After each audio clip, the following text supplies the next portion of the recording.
A good catch, but this month these fish have halved in value. It's left many in this staunchly pro-Brexit sector questioning their vote. If you knew then what you know now, would you have voted differently?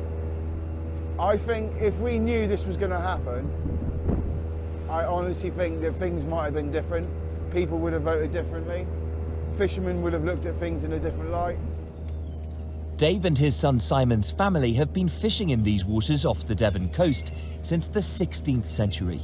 They viewed Brexit as a once-in-a-generation opportunity to right what they saw as the wrongs of the common fisheries policy. Instead, they feel deceived by Boris Johnson. They kept bleating on that yes, the fishermen are going to get a better life, they're going to get more fish, control of our waters. So that, I believe, made a lot of people vote to come out of Brexit. And it didn't work, did it? So all those people that voted, hoping for the fishing industry to become a better industry, they've all been lied to. All written on the side of buses driving around London. We're going to fight for the fishing industry. They haven't fought for our industry at all.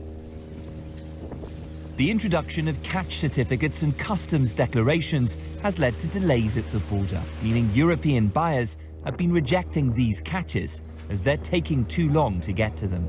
The reality for crews like this one is that 3 weeks into January, they're still making hundreds of pounds less every day they go to sea. It's specifically connected to issues at the border, which have meant, in worst cases, fish rots before it's able to get across the channel. There is anger and confusion throughout this industry, much of it aimed at the government.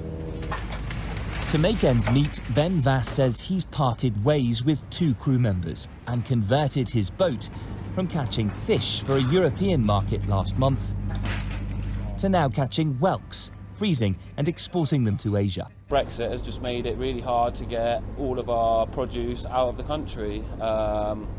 So with that, all the EU that used to buy a lot of our fish, they've kind of stopped because the fish that were getting transferred were going off and basically going bad, and so yeah, we've kind of lost our whole export market.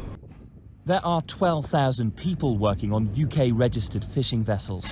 Many now feel they're facing an uncertain future. 80% of our sales get shipped to EU, so obviously now it's all stopped. Our prices have dropped, all our fish is getting frozen, so it's just rubbish, mate. Yeah, it's pointless at the minute. The government says it's working closely with the fishing industry and the EU to address the issues caused by added documentation, and that it will provide financial support to those who've been affected by delays. Luke Hanrahan, Euronews, Devon.